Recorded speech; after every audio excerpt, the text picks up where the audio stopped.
प्रिय भक्तों, स्वागत है आपका आपके अपने चैनल व्रत कथा आरती में। क्या आप जानते हैं कि जीवन में व्यापार वृद्धि, कुशाग्र बुद्धि और घर में सुख शांति के लिए किस देवता की आराधना सबसे फलदायी है? जी हाँ, वो है विघ्नहर्ता श्री गणेश और ग्रहों के राजकुमार बुधदेव। आज के इस वीडियो में हम आपके लिए लेकर आए हैं श्री बुधवार व्रत कथा। ये वो पावन कथा है जिसे सुनने मात्र से बुध दोष समाप्त होते हैं, कार्यों में आ रही रुकावटें दूर होती हैं और भगवान गजानन की असीम कृपा प्राप्त होती है। तो आइए सच्चे मन और पूरी श्रद्धा के साथ सुनते हैं ये अद्भुत और चमत्कारिक कथा। वीडियो को अंत तक जरूर देखें और अगर आप हमारे चैनल पर नए हैं तो इसे सब्सक्राइब करना और कमेंट में जय श्री गणेश लिखना ना भूलें। प्राचीन काल की बात है। मधुसूदन नाम का एक बहुत ही धनवान साहूकार था। उसका विवाह एक अत्यंत सुंदर और गुणवान कन्या से हुआ था। विवाह के कुछ समय पश्चात साहूकार की पत्नी अपने मायके गई हुई थी।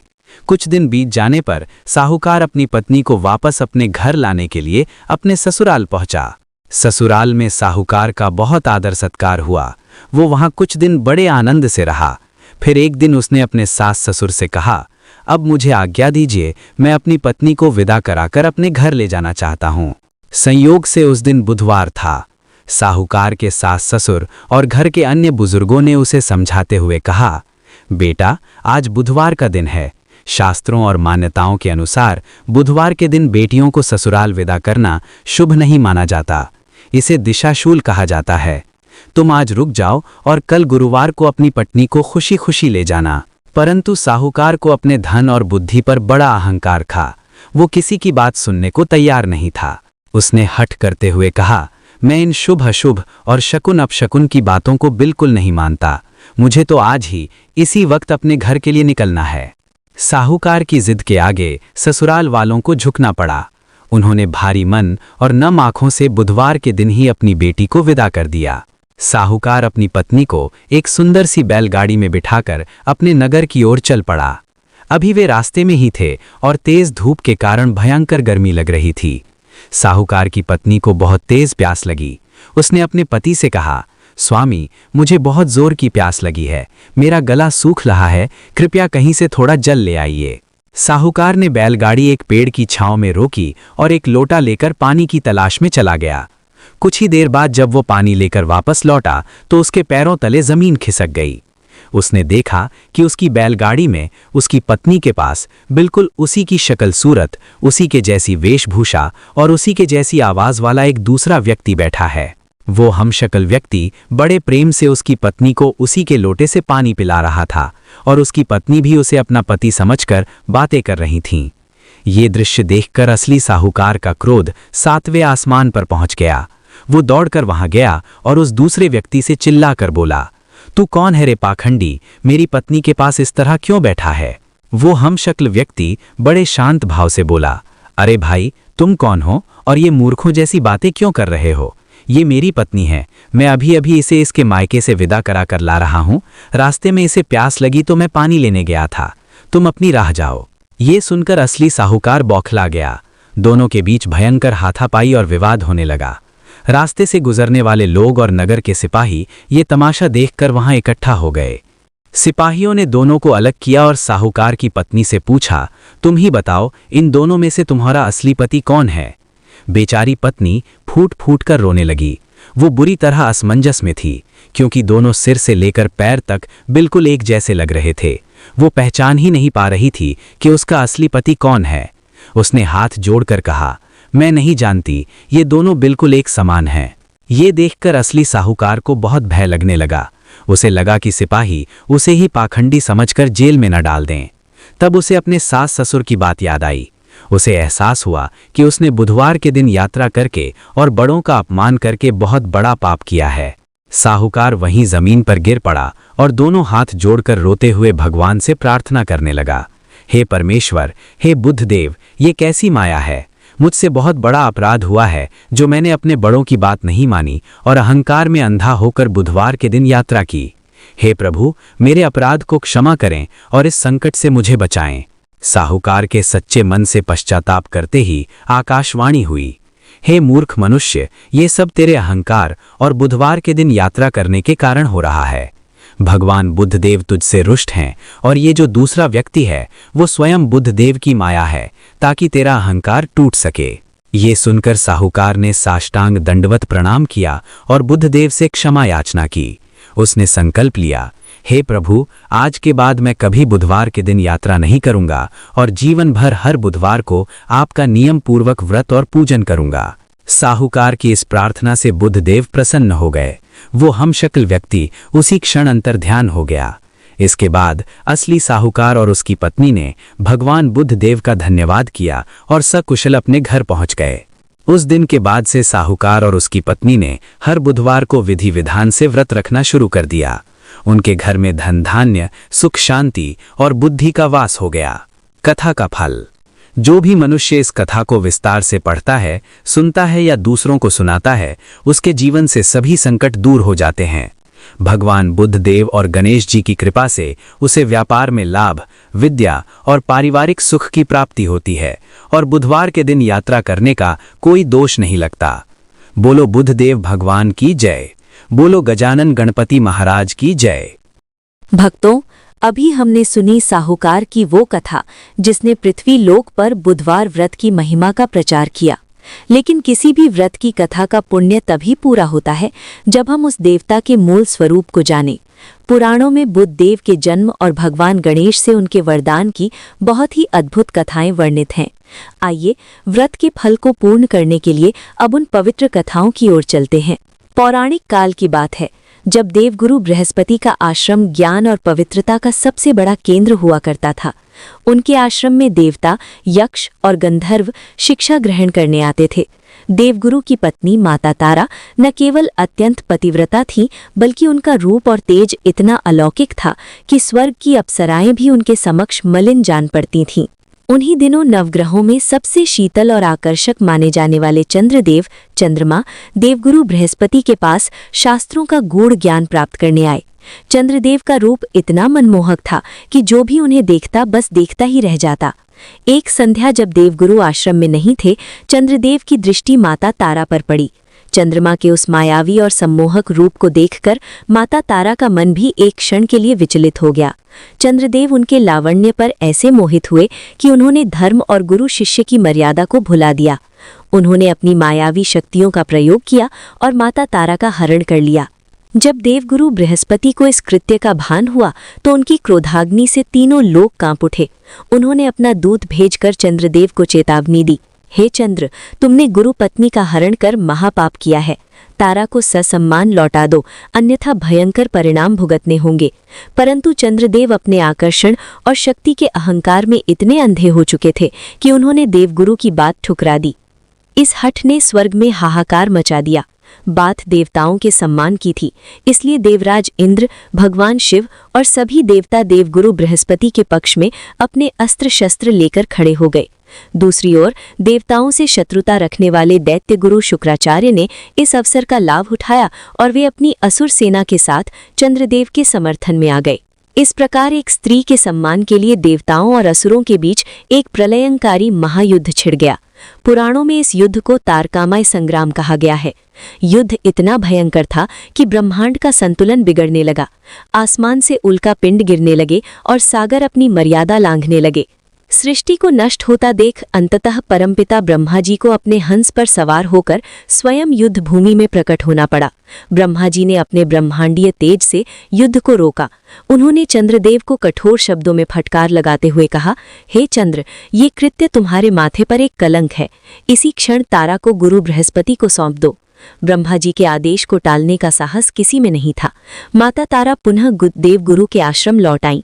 तारा के लौटने से युद्ध तो शांत हो गया, लेकिन कुछ समय पश्चात माता तारा ने एक पुत्र को जन्म दिया। वो कोई साधारण शिशु नहीं था। जन्म लेते ही उस बालक के शरीर से सोने जैसी दिव्य आभा निकल रही थी। उसका मुख सूर्य के समान तेजस्वी और चंद्रमा के समान शीतल था। उसके जन्म लेते ही स्वर्ग के सारे फूल खिल उठे और वातावरण सुगंधित हो गया। बालक की सुंदरता और अलौकिक तेज को देखकर देवगुरु बृहस्पति और चंद्रदेव दोनों ही उस पर मंत्रमुग्ध हो गए।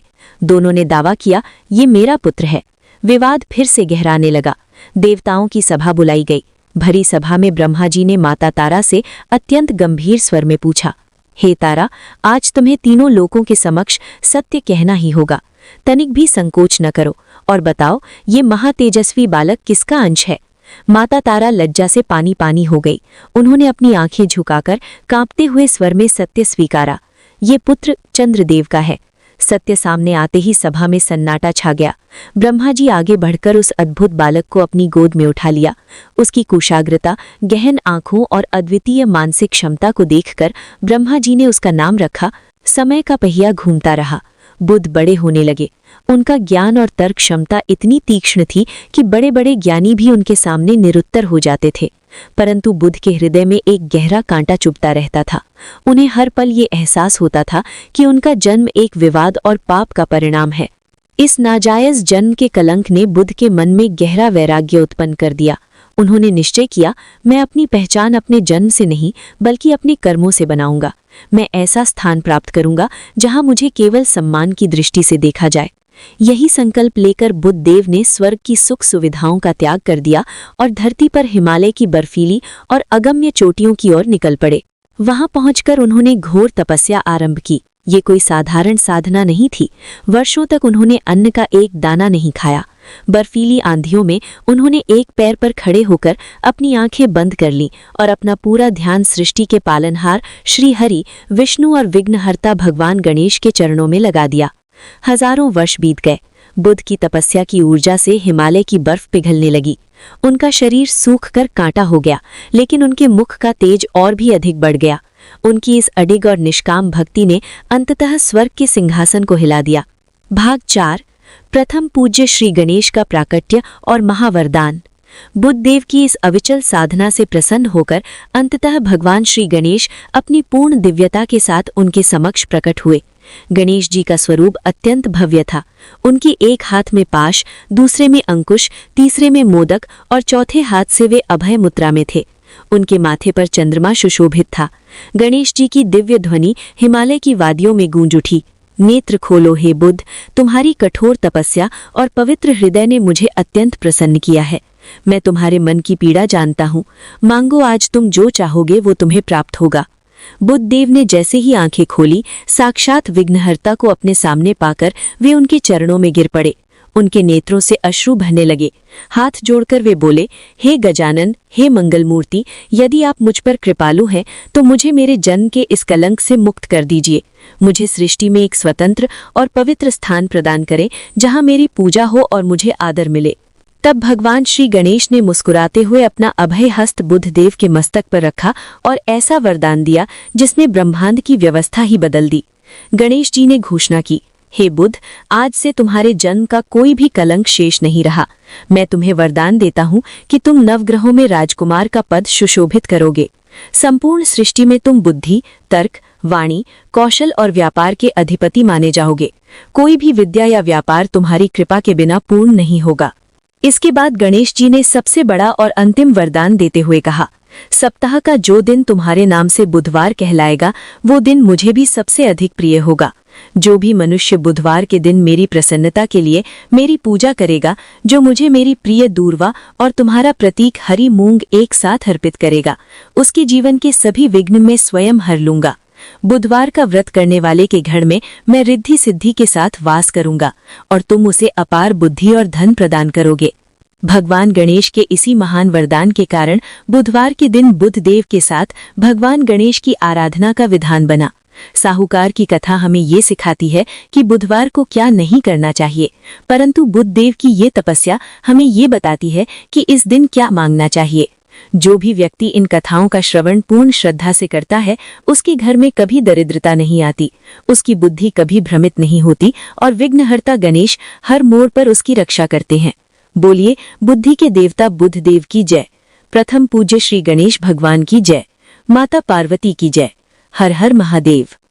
दोस्तों, अब हम आपको विघ्नहर्ता श्री गणेश की एक ऐसी अद्भुत कथा सुनाने जा रहे हैं जिसमें बप्पा ने ब्रह्मांड के सबसे अमीर देवता धनपति कुबेर का अहंकार पल भर में चकनाचूर कर दिया था।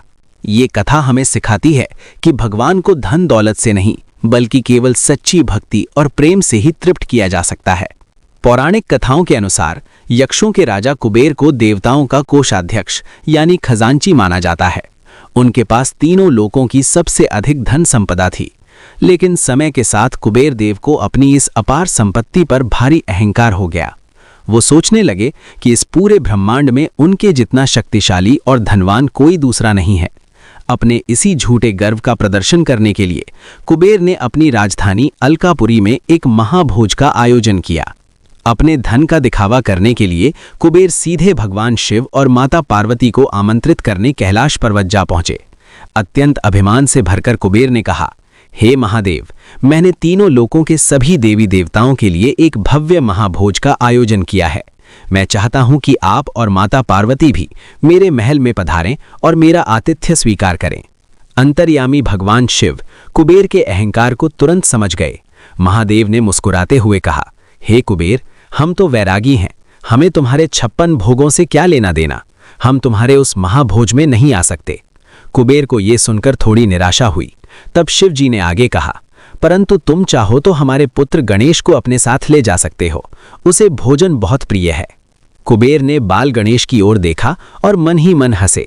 उन्हें लगा कि एक छोटा सा बालक भला कितना भोजन कर लेगा। उन्होंने अहंकार में भरकर शिव जी से कहा, जैसी आपकी आज्ञा प्रभु, मैं आपके पुत्र को ही ले जाता हूँ। मेरे पास इतना अन्न और धन है कि मैं पूरे ब्रह्मांड का पेट भर सकता हूँ। ये बालक तो मेरे लिए कुछ भी नहीं है। कुबेर बाल गणेश को लेकर अपने भव्य महल पहुंचे। वहां 56 भोग और तरह तरह के मिष्ठान सजे हुए थे। कुबेर ने बड़े अभिमान से गणेश जी को भोजन करने के लिए आसन पर बैठाया और सेवकों को भोजन परोसने का आदेश दिया। बाल गणेश ने भोजन करना शुरू किया और फिर जो हुआ उसे देखकर कुबेर के होश उड़ गए। गणेश जी एक के बाद एक सारे व्यंजन खाने लगे।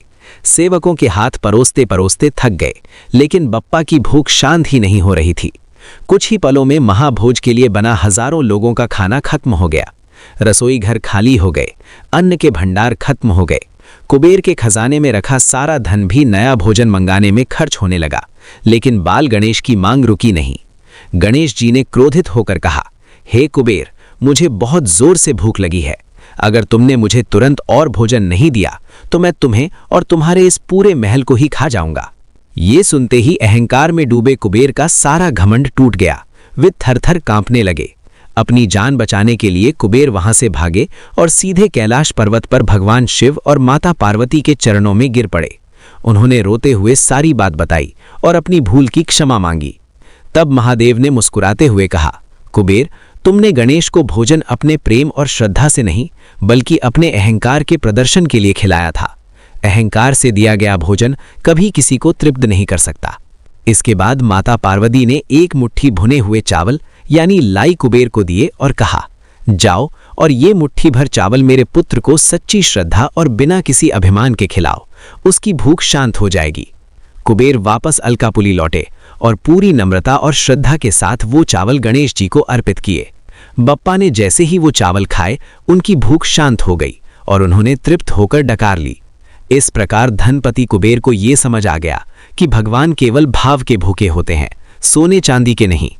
श्री गणेश और महर्षि वेदव्यास, महाभारत लेखन की अद्भुत कथा। महाभारत सनातन धर्म का सबसे महान, सबसे विशाल और ज्ञान से भरा महाकाव्य। इसमें कौरवों और पांडवों के युद्ध के साथ साथ धर्म, कर्म और जीवन का पूरा सार छिपा है। लेकिन क्या आप जानते हैं कि इस महान ग्रंथ की रचना किसने की थी? आप में से बहुत से लोग कहेंगे महर्षि वेदव्यास जी ने, लेकिन सच तो ये है कि वेदव्यास जी ने महाभारत केवल अपने मन में रची थी। इसे कागज पर उतारने का यानी लिखने का चमत्कारिक कार्य विघ्नहर्ता भगवान श्री गणेश ने किया था। आइए जानते हैं इसके पीछे की ये बेहद रोचक और ज्ञानवर्धक कथा। कथा के अनुसार जब महर्षि वेदव्यास जी ने अपने ध्यान और तपस्या से पूरे महाभारत ग्रंथ की रचना अपने मन में कर ली थी, तो उनके सामने एक बहुत बड़ी समस्या आ खड़ी हुई। महाभारत कोई साधारण ग्रंथ नहीं था। इसमें 1 लाख से भी ज्यादा श्लोक थे। वेदव्यास जी को एक ऐसे लेखक की तलाश थी जो बिना कोई गलती किए पूरी शुद्धता और तेज गति से इस महाकाव्य को लिख सके। बहुत सोचने के बाद महर्षि वेदव्यास जी सृष्टि के रचयिता भगवान ब्रह्मा जी के पास पहुंचे और अपनी परेशानी बताई। ब्रह्मा जी ने मुस्कुराते हुए कहा, हे महर्षि, इस पूरे ब्रह्मांड में केवल बुद्धि के देवता भगवान श्री गणेश ही इस महान कार्य को पूरा करने की क्षमता रखते हैं। आप उन्हीं का आवाहन करें। ब्रह्मा जी का सुझाव मानकर महर्षि वेदव्यास जी ने गणेश जी की स्तुति की। बप्पा प्रकट हुए और वेदव्यास जी ने उनसे महाभारत लिखने का प्रस्ताव रखा। श्री गणेश ने उनका ये प्रस्ताव तो मान लिया, लेकिन उन्होंने महर्षि के सामने एक बड़ी ही कठिन शर्त रख दी। गणेश जी ने कहा, हे महर्षि, मैं इस महाकाव्य को लिखने के लिए तैयार हूं, लेकिन मेरी एक शर्त है। मेरी कलम एक बार चलना शुरू होगी तो ग्रंथ पूरा होने तक रुकेगी नहीं। यदि आप श्लोक बोलते समय बीच में रुके या मेरी कलम को रुकना पड़ा तो मैं उसी क्षण लिखना छोड़कर चला जाऊंगा। वेदव्यास जी भगवान गणेश की तेज बुद्धि और उनकी गति को जानते थे। वो समझ गए कि लगातार 1,00,000 श्लोक बोलना असंभव है। बीच में सांस लेने या सोचने के लिए समय तो चाहिए ही होगा। इसलिए वेदव्यास जी ने भी अपनी बुद्धिमता का प्रयोग किया और गणेश जी के सामने अपनी जवाबी शर्त रख दी। महर्षि ने कहा, हे प्रभु, मुझे आपकी शर्त स्वीकार है, लेकिन मेरी भी एक शर्त है। आप जो भी श्लोक लिखेंगे उसे बिना समझे नहीं लिखेंगे, यानी लिखने से पहले आपको हर श्लोक का अर्थ पूरी तरह समझना होगा। श्री गणेश मुस्कुराए और उन्होंने भी ये शर्त मान ली। और इस तरह शुरू हुआ दुनिया के सबसे बड़े महाकाव्य को लिखने का महायज्ञ। महर्षि वेदव्यास जी श्लोक बोलते जाते और श्री गणेश अपनी तेज गति से उसे लिखते जाते। जब भी महर्षि वेदव्यास जी को थकान महसूस होती या उन्हें आगे की कथा सोचने के लिए समय चाहिए होता, तो वो जानबूझकर कुछ बहुत ही कठिन और जटिल श्लोक बोल देते। जब तक श्री गणेश अपनी तीक्ष्ण बुद्धि से उन कठिन श्लोकों का अर्थ समझते, तब तक महर्षि वेदव्यास जी को विश्राम करने और आगे के श्लोक सोचने का समय मिल जाता। ये क्रम दिन रात चलता रहा। लगातार लिखते लिखते अचानक एक अद्भुत घटना घटी। भगवान गणेश जिस कलम यानी मोर पंख या नरकट से लिख रहे थे, वो उनकी तेज गति के कारण टूट गई। शर्त के अनुसार गणेश जी रुक नहीं सकते थे और ना ही वो वेदव्यास जी को रुकने के लिए कह सकते थे। कथा ना रुक जाए और शर्त ना टूट जाए, इसलिए भगवान गणेश ने बिना एक क्षण भी गवाए अपना एक दांत तोड़ लिया। उसी दांत को स्याही में डुबोकर उन्होंने दोबारा महाभारत लिखना शुरू कर दिया। अपने ही दांत को कलम बना लेने के इसी महान त्याग के कारण भगवान गणेश का एक नाम एक दंत भी पड़ा। लगातार 3 वर्षों के कठिन परिश्रम के बाद अंततः महाभारत का लेखन कार्य पूरा हुआ।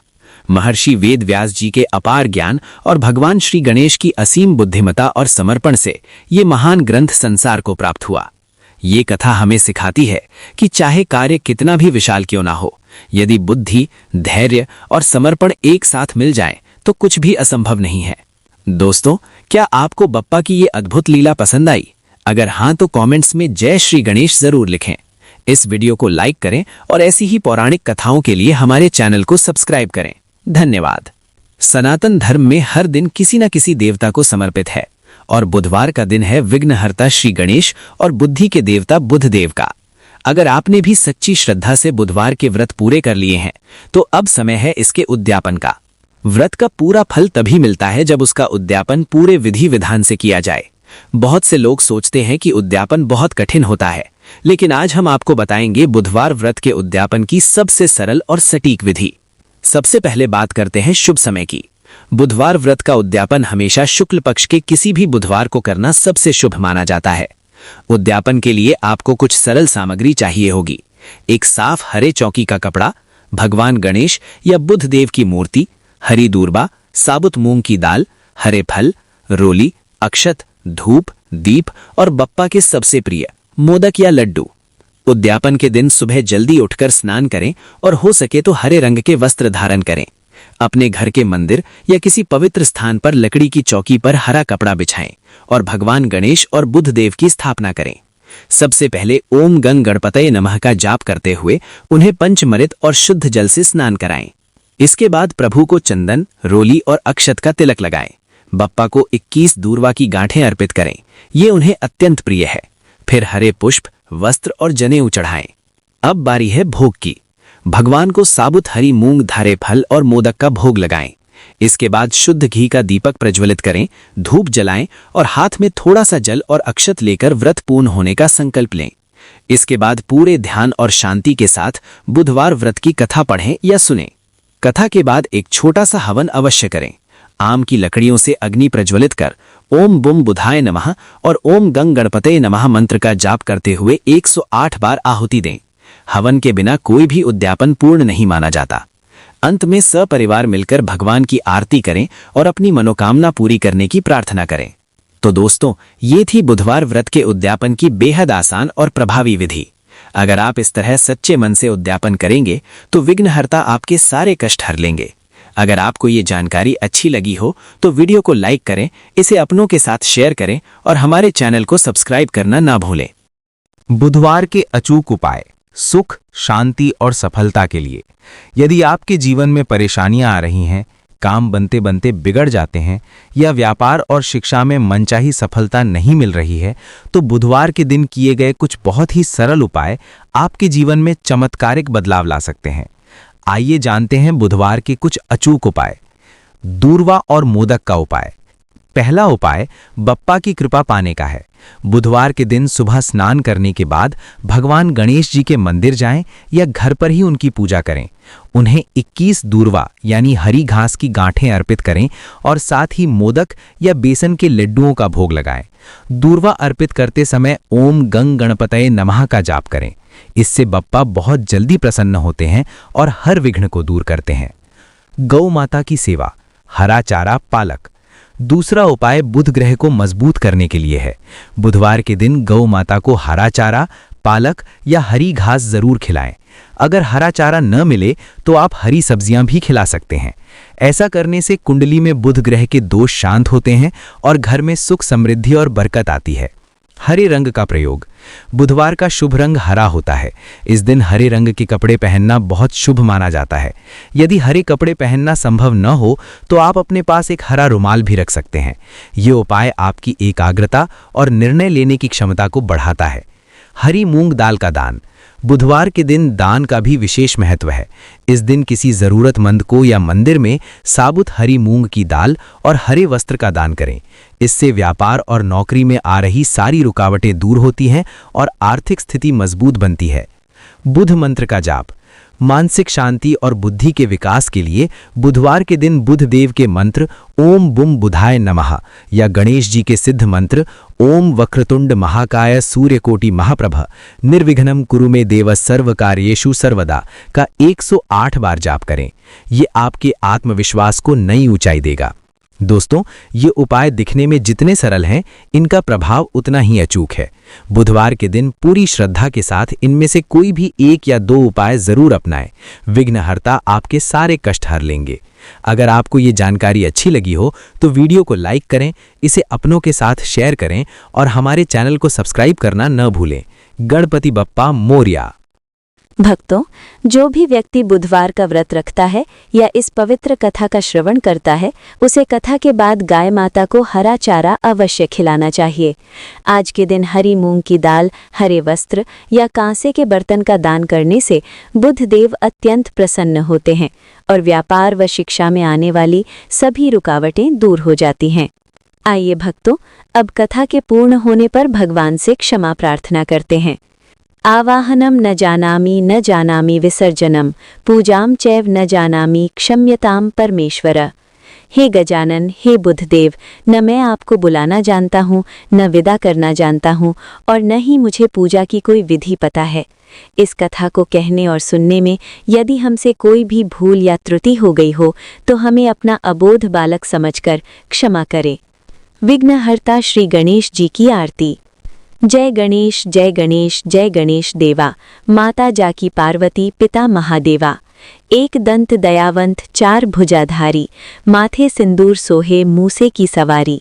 पान चढ़े फूल चढ़े और चढ़े मेवा, लड्डुअन का भोग लगे संत करें सेवा। जय गणेश जय गणेश जय गणेश देवा। अंधन को आँख देत कोढ़िन को काया, बांझन को पुत्र देत निर्धन को माया।